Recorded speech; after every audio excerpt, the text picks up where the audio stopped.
各位弟兄姐妹，大家平安再过几分钟，我们就要一起来敬拜上帝。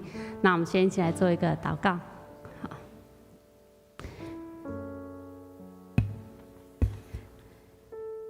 赏赐生命的上帝，我们来到你的面前，亲近你，敬拜你。愿圣灵充满我们的心，让我们的心在你的爱中得着平静安稳。主啊，我们把疲乏的、困倦的心交给你，把生活中的难处交给你，把我们所挂虑的事交给你。我们渴慕你的话，愿你来对我们说话，安慰、鼓励、教导我们。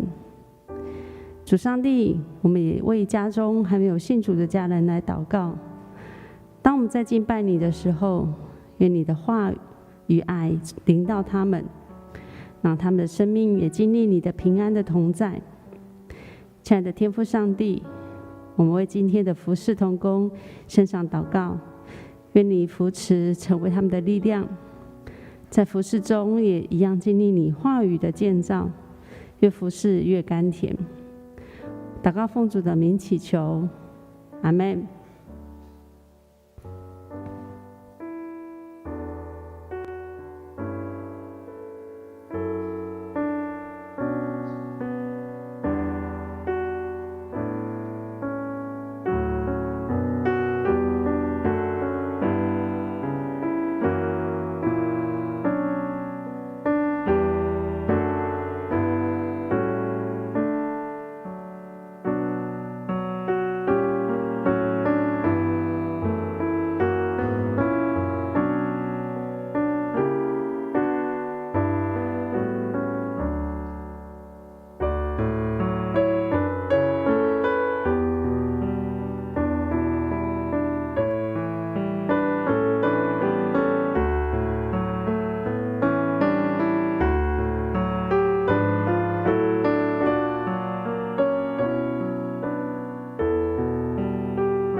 姐妹平安，平安。很高兴今天我们能再一次来到神的殿堂当中，齐聚在一起。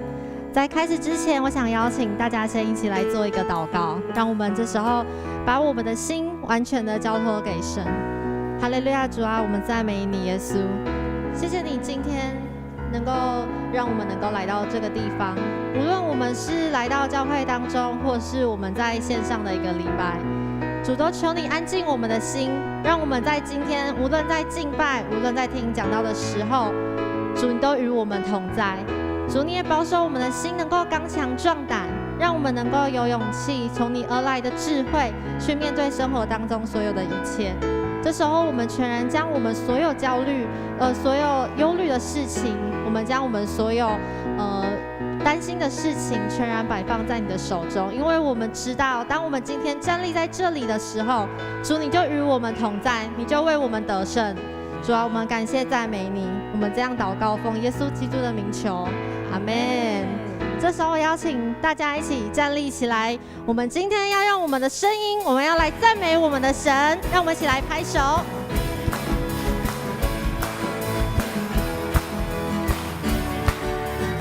无人能形容主的奇妙大爱，无人能形容你所赐奇妙大爱，你伟大作为，世上无人能相比。你信实的爱，你信实的爱，全部我一切所需。我高声宣扬，唯有耶稣是救主。你是全能神，你是全能神，荣耀的救主，在宝座上你统管万有。你是全能神，荣耀的君王，昨日今日一直到永远。哈利路亚！我们的主是昔在、今在、永在的神，我们再次来赞美他。无人能形容你所赐奇妙大爱，你伟大作为，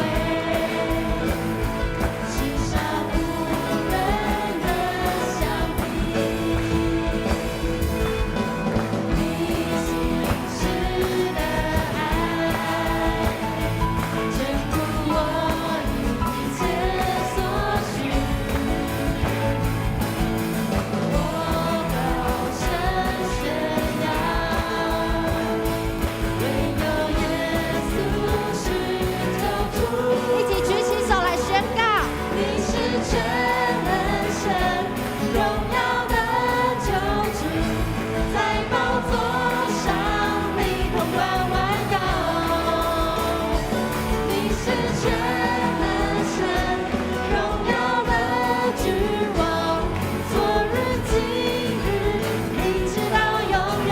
主你是全能神，你是全能神，荣耀的救主，在宝座上你统管万有。你是全能神，荣耀的君王，昨日今日一直到永远，一直到永远。宣告主你一直到永远，一直到永远，一直到永远。呼喊我们的主，你是全能神，你是全能神，荣耀的救主，在宝座上你统管万有。一起来拍手，你是全能神，荣耀的君王，昨日今日一直到永远。宣告，你是全能神，荣耀的救主，在宝座上你统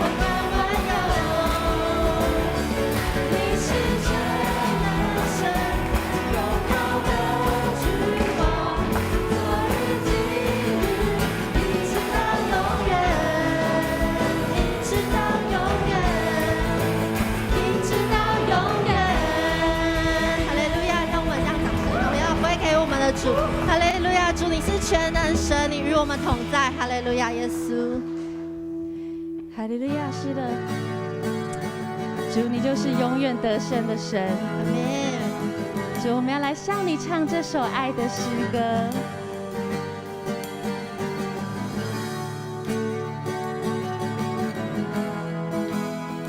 主，我们赞美你。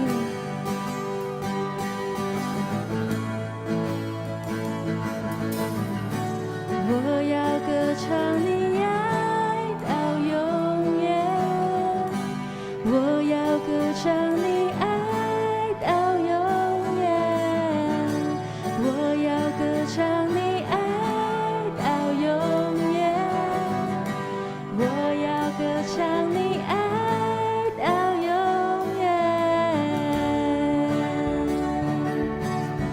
这个时候呢，我邀请大家，我们可以轻松的摇摆我们的身体，一起来唱这首诗歌哦。高过一切高山深海，你爱的江河流向我，紧握敞开我的心门，让一切真来释放我，在这里中我珍惜了每一天，我高举双手，我要不停歌唱，因你爱领导我，高过一切高山深海，你爱的江河流向我，紧握敞开我的心门，让一切真来释放我，在真理中我珍惜了每一天，我高举双手，我要不停歌唱，因你爱领导我，我要歌唱你爱到永远，我要歌唱你爱到永远，我要歌唱你爱到永远，我要歌唱你爱高过一切，高过一切高山深海，你爱的江河流向我，紧握敞开我的心门，让一直这来释放我，在真理中我珍惜了每一天，我高举双手，我要不停歌唱，因你爱领导我，我要歌唱你爱到永远，我要歌唱你爱到永远，我要歌唱你爱到永远，我要歌唱你爱到永远，我要歌唱你爱到永远，我要歌唱你爱到永远，我要歌唱你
是的，神，主，我们要歌唱你的爱，一直到永远。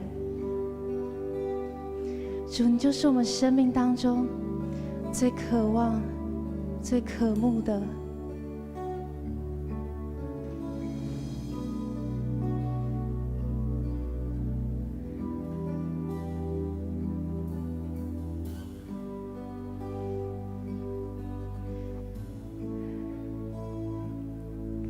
我生命中最渴望的一件事，切慕你，单单寻求你，用我全心全意，用我全力爱你，敬拜你，让你荣耀充满全地。我生命中最渴望的一件事，切慕你，单单寻求你，用我全心全意，用我全力爱你，敬拜你，让你荣耀充满全地。深深爱你，耶稣，深深爱你，耶稣，我爱你，超越生命中一切。深深爱你，耶稣，深深爱你，耶稣，哦，我爱你，耶稣。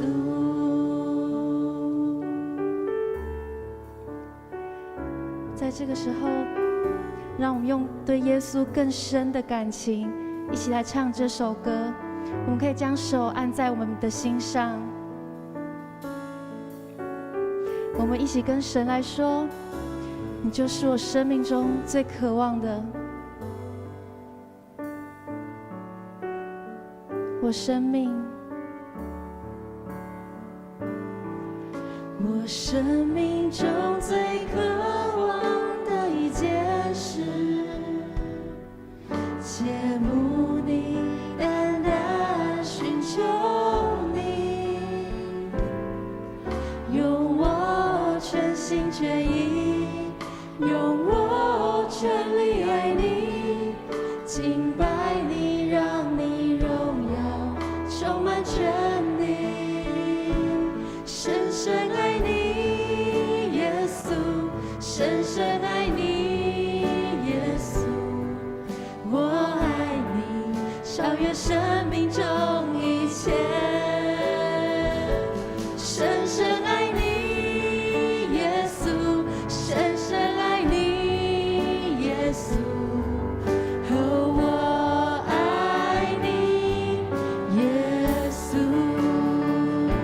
深深爱你，耶稣，深深爱你，耶稣，我爱你，超越生命中一切。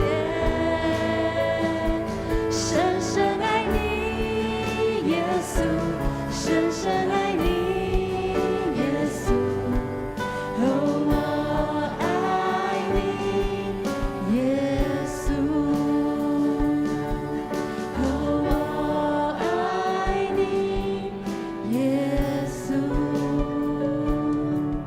我爱你，耶稣。我们要相信，我们是被神深深爱着的，所以我们要把歌词这样子来唱：深深爱我。我们一起来唱哦。深深爱我，耶稣，深深爱我，耶稣，你爱我，超越生命中一切。深深爱我，耶稣，深深爱我，耶稣，哦，你爱我，耶稣。深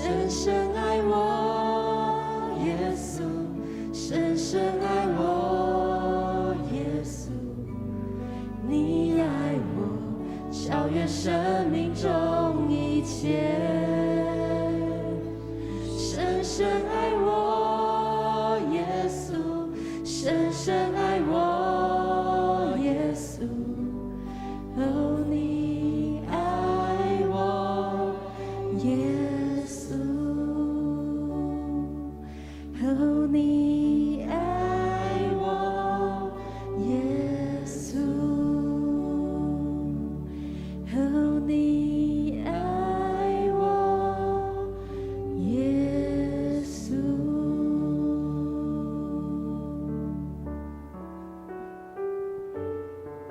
哈利路亚！是的，神。主，我们将我们的敬拜在你面前献上。主，愿我们的敬拜能够成为那馨香的活祭，在你面前献上，蒙你所喜悦。主，我们要再一次的对你说：主，我深深爱你；主，我深深的渴慕你。主，你就是我生命当中最渴望的那一件事情。主，我们赞美你。主，谢谢你爱我们。主，谢谢你的爱在我们当中。主，谢谢你亲自触摸我们每一个人的心。主，你告诉我们，我们是值得被爱的，我们就是你最宝贝的儿女。主，赞美你。主，将我们的敬拜在你面前献上。我们的祷告不足，让我们一起用主教导我们的主导文，我们一起来祷告。我们在天上的父，愿人都尊你的名为圣，愿你的国降临，愿你的旨意行在地上，如同行在天上。我们日用的饮食，今日赐给我们，免我们的债，如同我们免了人的债，不叫我们遇见试探，救我们脱离凶恶。因为国度、权柄、荣耀，全是你的，直到永远。阿们。各位弟兄姐妹，请坐。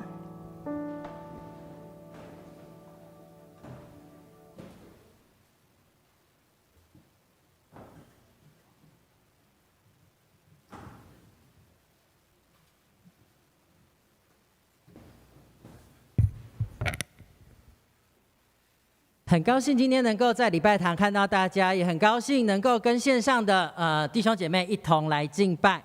现在我们来攻读今天的圣经。今天圣经记载在《申命记》第6章1到9节，《申命记》第6章1到9节，现代中文译本第211页，现代中文译本第211页。我们一起来读，请。上主，你们的上帝命令我把以下的法律诫命教导你们，好使你们在将占领的那片土地上遵行。你们和你们的子孙要终身敬畏上主，你们的上帝，服从他借着我传达这给你们的一切律诫命，这样你们就可以享长寿。以色列人啊，你们要留心听，并且要遵行，这样你们就会照上主我们祖先的上帝所应许的，享事顺利，成为强盛的国家，在那流奶与蜜的肥沃土地上定居。以色列人啊，你们要留心听，上主是我们的上帝，唯有他是上主。你们要全心、全情、全力爱上主你们的上帝。今天我向你们颁布的诫命，你们要放在心里，殷勤教导你们的儿女，无论在家或出外，休息或工作，都要不断地温习这诫命。你们要把这诫命系在手上，戴在额上，写在家里的门框和大门上。以上经文以上，愿上帝赐福听他话并照样去做的人。今天是总会所定教会教育事工奉献主日，在我们当中要为我们传讲信息的是本会的廖慧如牧师。他今天要我们传讲的讯息是主上帝在我心，主上帝在我心，让我们用恭敬的心来领受。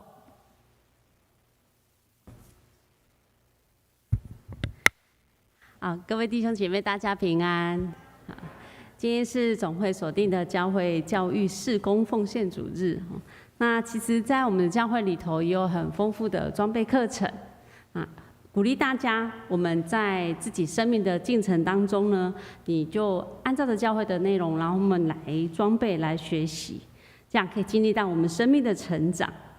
那同时在主日学方面有一个儿童主日学，也邀请大家常常为儿童主日学来祷告，让他们的生命呢，在上帝的带领当中，也仍然经历丰盛的生命，然后紧紧跟随他。我们一起来祷告。亲爱的上帝，你的话是我们脚前的灯，路上的光。愿你的话来建造我们的生命，成为我们的帮助。我们这样祷告，都是奉主的名祈求，阿们。生命记呢，是再一次的说明上帝在西乃山所颁布的命令。那这个时候呢，以色列百姓正准备要进到迦南地的这个阶段。摩西特别提醒人民要记得上帝过去怎么样带他们经过旷野，然后他的子民呢，必须要牢记在心，爱他、顺服他，才能够存活，并且不断的蒙福。那不知道大家有没有想过，为什么要牢记上帝的拯救，或是遵行上帝的诫命，为什么这么重要？因为这会帮助我们保持跟上帝的连结，建立紧密的关系。那么与上帝建立、与上帝保持连结有紧密的关系，又有什么为什么这么重要呢？因为在生活周围的事物很容易吸引人的眼目，让人离开了神，然后失去了得着上帝的祝福。从出埃及记里面，我们就可以看到很多周围的事物影响人的眼目的例子。当以色列百姓看到埃及军队追赶他们的时候，圣经写说他们心里非常的恐惧，就埋怨说：为什么把我们带到旷野来受死呢？然后当以色列的百姓渡过了红海之后，在旷野找不到水喝，他们就怎样埋怨说：我们要喝什么？然后在旷野没有食物可吃，他们就埋怨说：我们在埃及至少围着肉锅可以吃得饱饱的，我们在这里难道要让我们饿死吗？但是在这些看似困难的环境里面，上帝真的没有跟以色列人同在吗？当然有啊，上帝施行大能，让红海分开，保护了以色列百姓。上帝施行大能，让玛纳的苦水变成可以喝的水。上帝又施行大能，赐下了玛纳鹌鹑，然后让以色列人的肚腹可以得到饱足。所以常常记得上帝的拯救，他会帮助我们敬畏上帝，然后仰望上帝。今天在经文里头的第2节有写到说，要终身敬畏上帝，顺服他的诫命。我们想想，为什么没有说敬畏上帝、顺从他的诫命就好，而还需要加上终身呢？为什么还需要加上终身这个词？我们的生命是活的，不像机器人在起初设定的时候，设定好程式之后，它就会照着程式来操作。当我们的生命继续向前走的时候呢，其实我们会同时面对到周围环境的变动或是挑战，所以我们的眼目会很容易被这些事物而影响，然后不经意就失去了跟上帝的连结。所以我们需要时刻的跟上帝同行，按着上帝的诫命来行，然后敬畏上帝，好让我们终身走在上帝的同在里面，跨越困难，然后经历上帝的丰富。在有一次儿主的线上礼拜的任务活动里面，牧师邀请小朋友一起来思想自己跟上帝的关系像哪一张照片。礼拜后呢，有一个老师就传来一张照片，这张照片当牧师收到的时候很感动哦。我们看这张照片，你觉得他在形容他跟上帝关系怎么样？哦，很感动哦。他跟上帝的关系很紧密耶，竟然是一条铁链这样子，是链住的，是巩固的，是紧密的，没有分开的。这个孩子除了表达他的答案之外，其实牧师更感动的是，他选的照片不是牧师的照片，大家有发现吗？跟上一张比起来，其实不是牧师选的哦。这也就是说，任何一个人在每一个时刻，他都只是认识到上帝的一部分。上帝的丰富是广大的，是让我们一生追求都追求认识不完的。所以一生追求上帝是好的事，甜美的事情。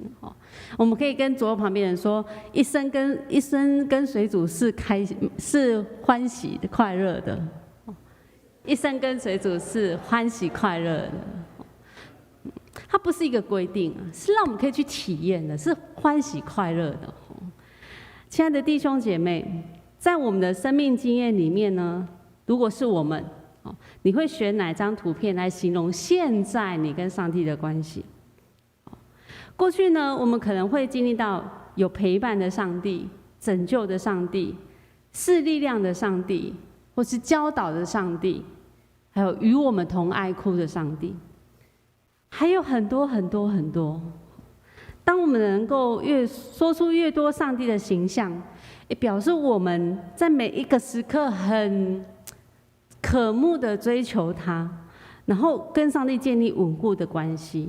我们也很渴慕把我每天遇到的难处、困难，任何的大大小小事，都来跟他说，然后也在每一天的生活当中，学习尽力的遵行他所对我们的教导，然后敬畏他。在今天所读经文的第5节，这里提到说，要全心、全情、全力爱上主你们的上帝。我们从马太福音22章37到38节，也一样看见，耶稣也有提到这节经文哦。从这里我们可以看见，耶稣也认为诫命当中第一也是最大，就是尽全心、全情、全意爱上帝。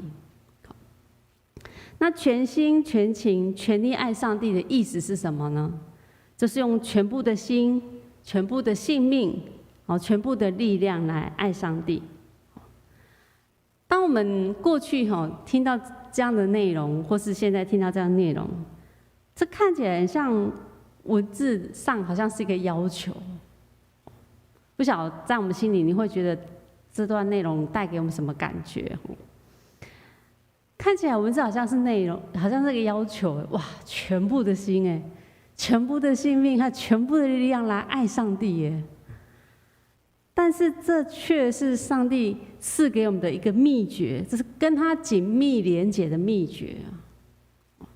如果我们没有全部的爱、全部的力量、全部的性命来爱上帝的时候，恐怕我们就会爱别的东西胜过于爱上帝。想象一下，上帝说我们要全心，对不对？全部的性命、全部的力量爱上帝。然后当我们在生活往前走的时候啊，周围的事情会一直不断的发生，然后出现在我们的旁边。可是我们眼睛目前看起来是看不到有形状的上帝，是不是？所以我们眼睛很容易被那有形状看到的事物而吸引。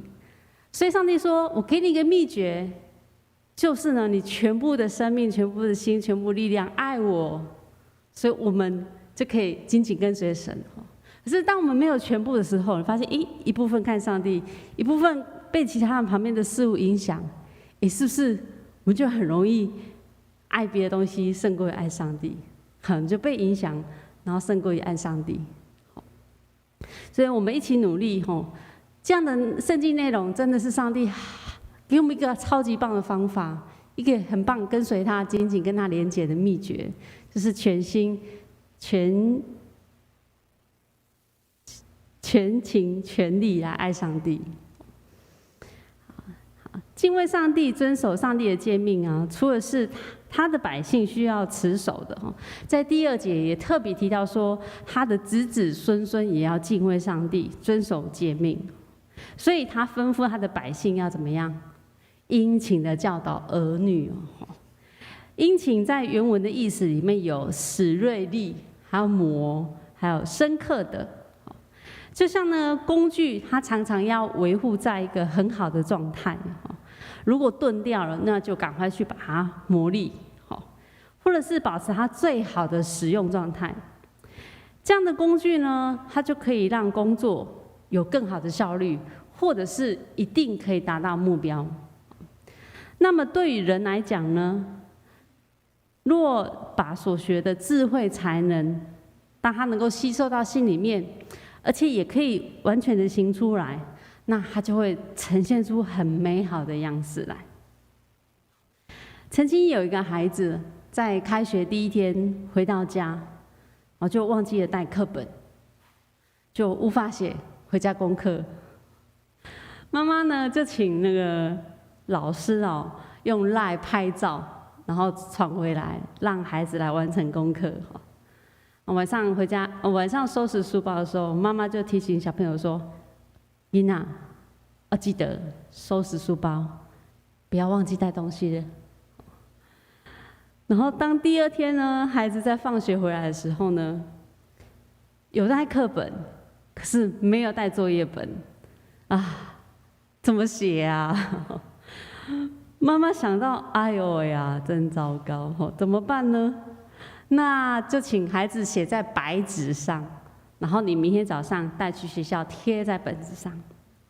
好，妈妈就询问小朋友说：“你没有整理书包吗？”那孩子说：“有啊。”无奈的妈妈呢，想着想着怎么办哦？怎么让他记得？不然你今天没带课本，第2天没带作业本，那明天又不知道没带什么。于是妈妈就想到，找到一个很可爱的草莓卡片的图案，然后背面就写着说：“记得整理书包。”然后把它绑在书包上面。他盼望呢，孩子一背书包看到那个草莓图案卡片的时候，就记得妈妈讲的要收拾书包、检查。然后就这样过了一段时间，有一天啊，这个孩子就拿着那个卡片来跟妈妈说：“妈妈，这个草莓卡片的绳子断掉了。”妈妈说：“没有关系，不用再绑了，因为你已经记得了。”可是之后有可能还会忘记其他事，对不对？可能那时候怎么办？父母还是要殷勤教导他。那这个例子呢，看起来很简单，是一个忘记带东西。可是，在我们的孩子的生命当中，相信他会有未来的经历，还有很多不同挑战。比如说，他在一些情况之下，不小心说了谎话。他可能看见别人都有他很想要的东西，但是我都没有，可能就顺手牵羊做了一些事情。或者是点点点，还有很多他生命上会遇到的困境，或是生命上的问题。那我们当父母就要深刻的，我觉得我们彼此互相鼓励，可能在我们人生当中会觉得为什么总是要提醒，总是要提醒，但是我们不要把它看得那么哀伤吼，其实殷勤教导儿女，就是深刻的让他一次深刻的被提醒之后，帮助他走上上帝的道路，我们就会享受到上帝是给这个孩子成长的喜悦，因为上帝也每一天陪伴我们，是不是？每一天教导我们，每一天带着我们走在他的道路上。在孩子的成长过程中，相信爸爸妈妈看见孩子的成长，或是自发的做一些事情，不令人担心，有好的内在跟外在的表现，都会感到很欣慰。所以，我们努力的殷勤建造孩子的信仰生命，这会带给他们在各样学习上很重要的基础跟动力。我们回想一下，当孩子刚出生的时候，他是在什么环境里面？家庭哦，所以呢，在跟家人一起经历上帝，在一起经历上帝是孩子内在生命很重要的基础。那么在这个环境里面，我们可以做什么呢？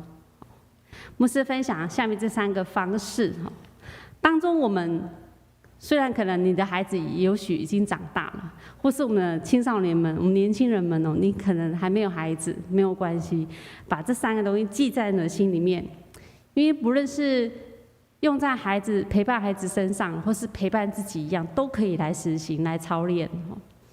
让我们第一个就是让我们带领孩子来聆听上帝的话，或是来看圣经。第2点呢，就是带孩子在生活中看见上帝的恩典。第3点就是带领孩子用祷告来到上帝的面前。大家看完之后，心里想说啊，牧师你讲的都不是什么新鲜事，对不对？但是它真的是很重要的事情哦。当孩子在婴幼儿的时期呢，我们可以选一首圣诗，或是一首诗歌，在陪他睡觉的时候就唱。然后当他醒来的时候，他在玩的时候也跟他一起常常唱这首歌，让孩子从小透过诗歌来认识、敬拜上帝、敬畏上帝。然后唱着唱着，我们会发现那个小孩从婴儿他常常听你唱歌的时候，他都还会跟着你的节奏他会嘻嘻哈哈的，一阵子之后他会跟着你一起来唱这首歌。真的，以后我们的青少年们当你成家立业的时候，记得最重要的，当孩子一出生的时候，就跟他一起唱圣诗或诗歌来敬拜上帝，你会享受到孩子在上帝手中的那个安稳、那个平安跟力量在他的心里头。那在生活当中呢，就用一点点时间抱着孩子，跟他说，今天感谢上帝的事情，然后一起献上感恩的祷告，也为孩子的成长来祷告。当孩子再大一点点的时候，他可以读圣经的时候，就读给他听在孩子可以有一点点讲话的时期呢，父母可以轮流跟孩子一起轮流说一件感谢上帝的话，然后带着孩子一起祷告感谢上帝，也为孩子祝福。就是很共通这样的事情，但是就是常常做，如果可以就每天做有一位儿族的家长他在睡前的时候，他都会跟他的孩子来说感恩的事。这位家长在分享，当他听到孩子感恩的事情的内容，从今天可以玩、有饼干可以吃这些物质的内容，转变成我感谢上帝给我爸爸妈妈、给我老师、给我同学，然后我感谢上帝，因为他我不害怕等等的这些内在的跟人际互动的关系的内容，他好感动。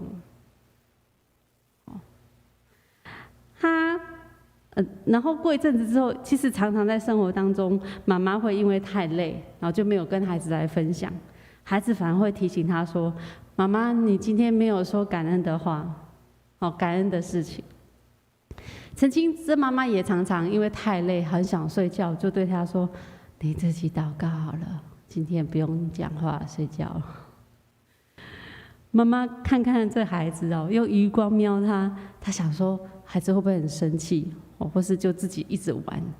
他一转头的时候，发现这个孩子竟然会双手合十自己祷告。相信这孩子在家里面，他可以自己祷告；当在外面或是遇到困难，没有妈妈在身旁的时候，他也可以自己跟上帝来祷告，按着上帝的教导来行。从5月疫情爆发开始很多父母跟孩子相处的时间变很多。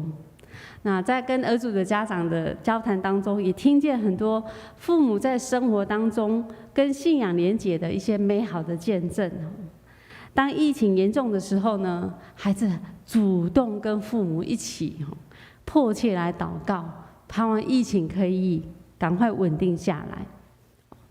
当新闻报道立陶宛捐给台湾疫苗的时候呢，妈妈就带孩子来看看立陶宛在哪里，因为他们很好奇立陶宛从来没听过，然后孩子也主动地找地图上台湾在哪里。他们就这样呢，就一起赞美赞叹上帝创造的奇妙。那因为疫情，妈妈没有办法参加外地亲戚长辈的告别式，于是就跟妈妈一起为着这个整个亲族家族来祷告。亲爱的弟兄姐妹，我们呢正走在上帝所吩咐的话语，就是殷勤教导孩子敬畏上帝的话当中。今天我们读的经文第7节提到说，无论在家里或出外休息或工作，都要不断的温习这个诫命。这个的意思是什么？就是人的一天的所有的行动都可以谈论这诫命。所以想一想，我们每一天的生活，在我们每天的生活里面，是不是有常常可以跟上帝聊起你今天生活上大大小小的事？是可以的，而且上帝也好渴慕我们这样子做。这样我们跟他关系就可以很紧密的连结在一起。即使我们生活上遇到的大大小小的事、困难的事、喜乐的事、挑战的事，我们都可以跟上帝来说，他就会带领着我们，用他的眼目、他的眼光来向前行，跨越困难。最后第8、第9节说到，要把诫命系在手上，戴在额上，写在家里的门框跟大门上。这是当时候犹太人把经文放在一个小皮夹，然后戴在额头上，也绑在左臂上，然后又把经文呢放在一个小盒子里头，然后钉在门框上。他的意思是要人牢记上帝的律法。当孩子越来越长大的时候呢，生活中的每一件大小事，都是我们可以带你的孩子来到上帝面前，然后思想上帝话语的机会。那现在成人的我们呢，也是一样啊。当我们可以想一想，可能我们没有像现在这样有形的把经文钉在门框上，而当我们每一天进出家门，然后常常在生活中的每一件事的时候，我们就提醒自己，有没有牢牢记住上帝话在心里面？我在每一天里头是常常跟上帝说我今天所遇到的事。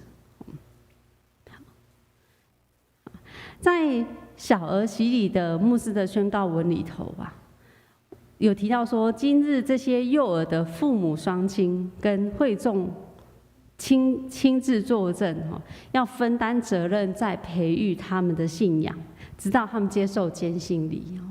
在我们所遇到的生活圈里头，虽然有很多孩子他可能还没有领受幼儿洗，但是在上帝爱的大家庭里面，我们都有份也有责任，一起来建造孩子的信仰生命。所以亲爱的弟兄姐妹，我们有比这些小小的孩子幼儿的孩子这些孩子们有更多经历上帝的帮助跟拯救，还有丰富的生命。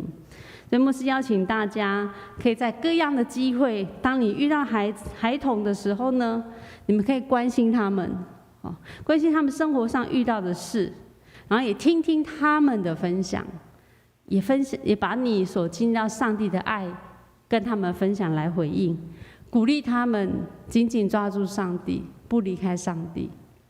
我们一起同心来祷告。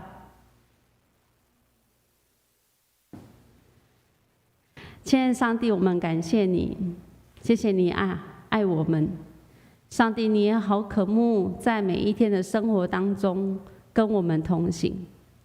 上帝，愿你的圣灵常常呼唤我们，用每一个人懂的方式，上帝帮助我们每一天都向你倾心吐意，把我们生活上遇到的事物都向你来说话。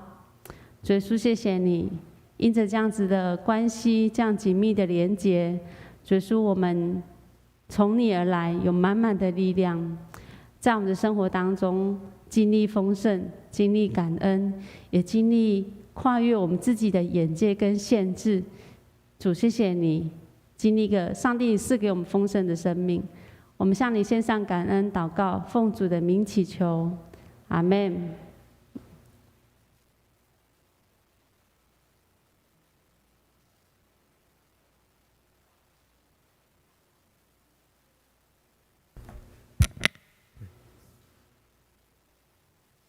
谢谢廖牧师的正道，因为我们一起能够建立我们的孩童，教育他们。现在我们要来奉献，用预备心来奉献。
弟兄姐妹，请起立。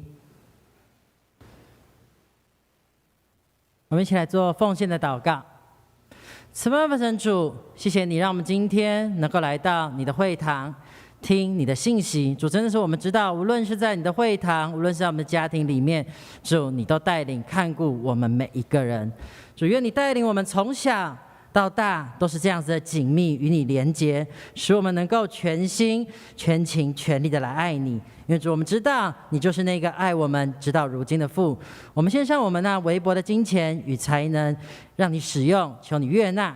这样祷告是奉靠我主耶稣基督宝贵荣耀的圣名祈求，阿们。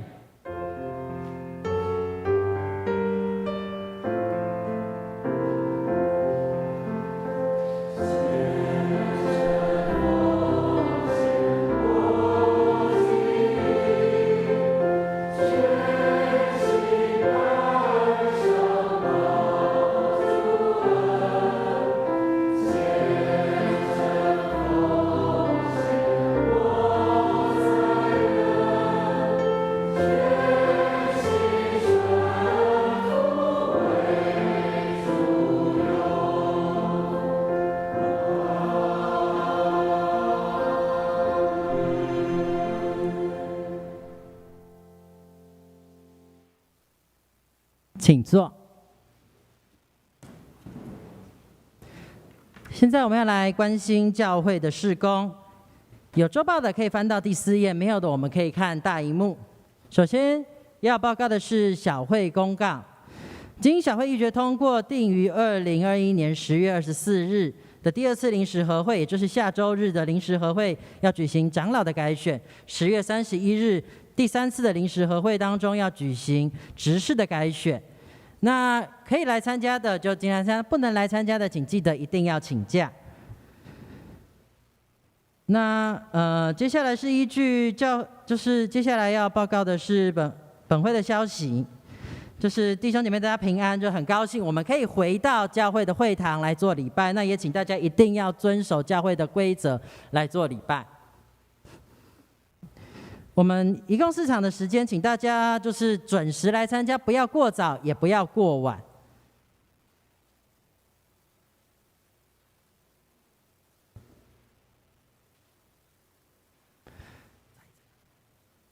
接下来报告的是本周特别事工。本主日是总会所定的教会教育事工奉献主日。第3场礼拜中会特别安排儿童合唱团献诗，呼吁兄姐共同为长老教会的主日学教育以及门徒培训、灵性形成跟生命教育事工关心代祷奉献，并参与教会各级主日教学教育事工。那今天下午本会定于今天下午3点。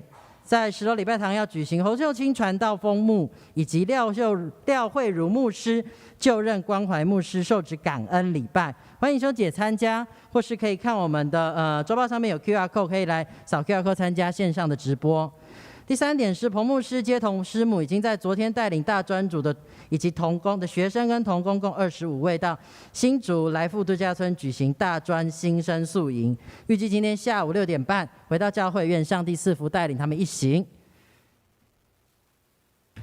肢体关怀的部分，本会有洪英香姐妹之父洪于明弟兄于10月11日安息主怀，定于10月21日，也就是本周4上午8点30分，在高雄市小港自宅举行公祭，请兄姐关心代祷，愿上帝安慰遗族。以上，接下来我们要请牧师来做补充的报告。大家平安。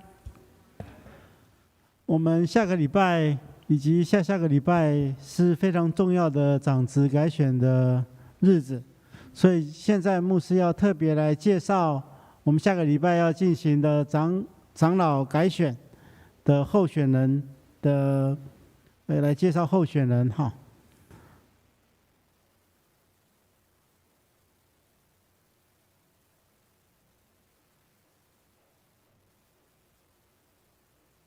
这次改选，我们要选出20位长老。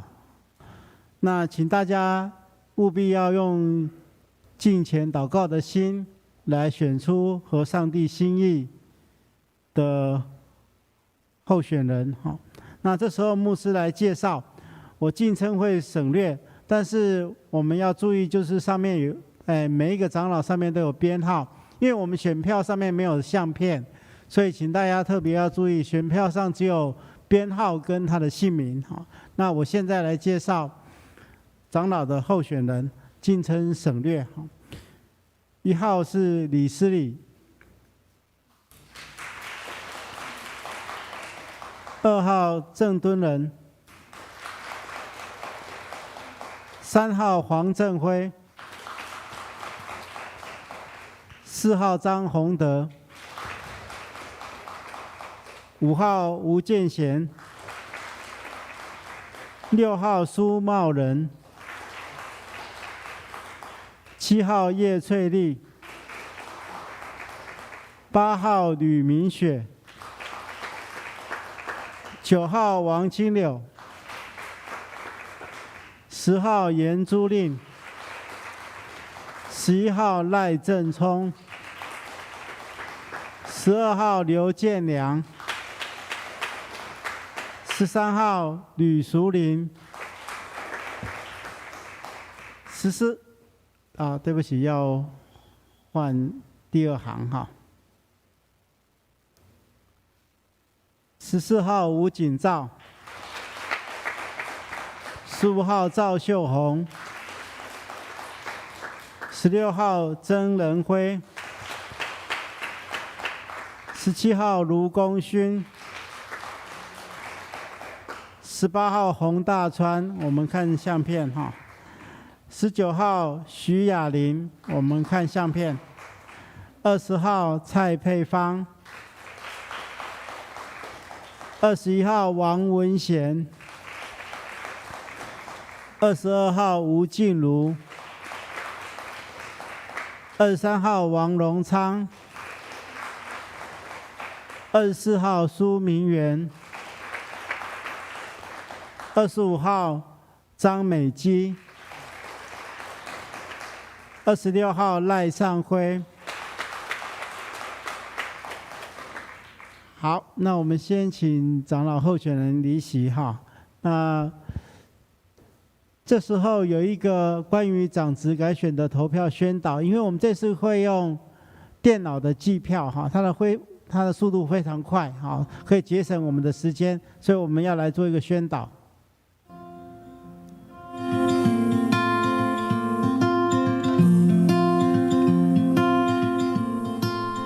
各位亲爱的弟兄姐妹，大家平安。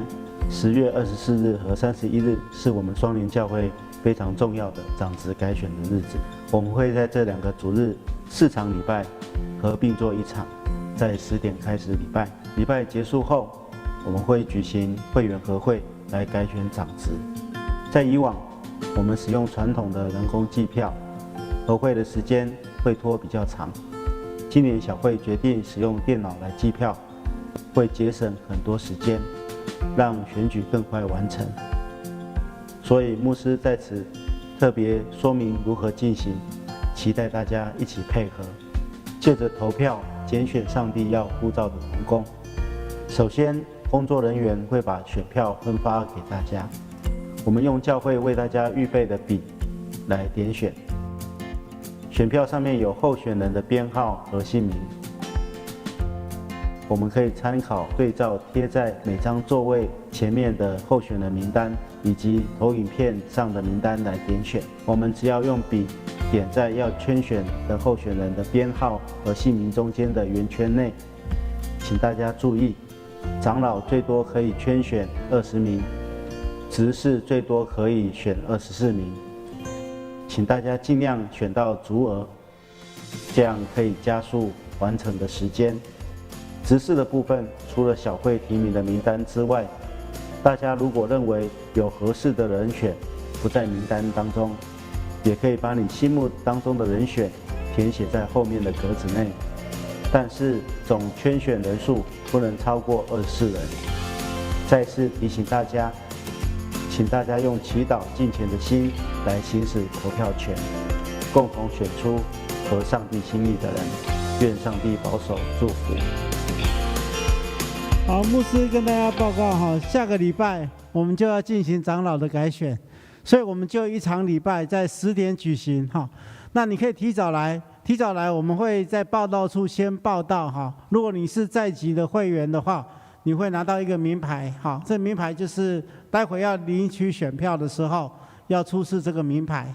那我们会按照选举的次序来进行哈。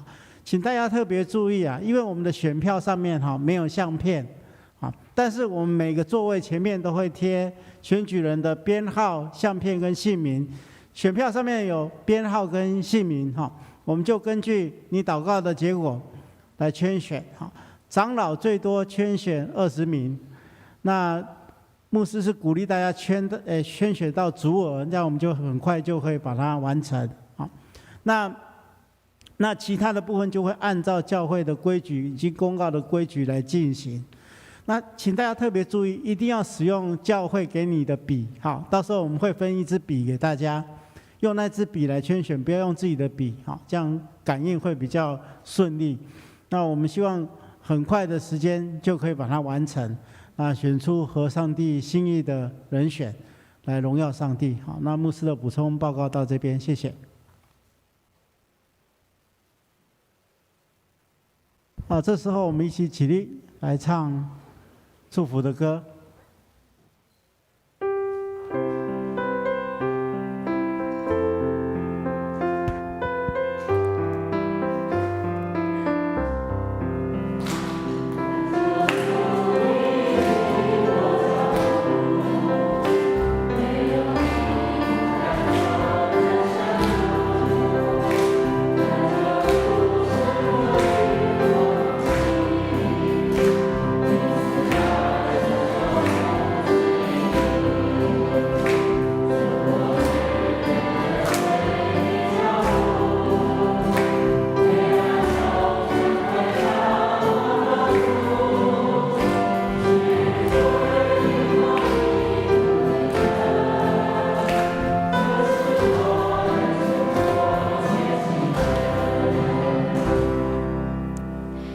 跟主耶稣基督的恩惠、天父上帝的慈爱、圣灵的感动与大家同在，直到永永远远。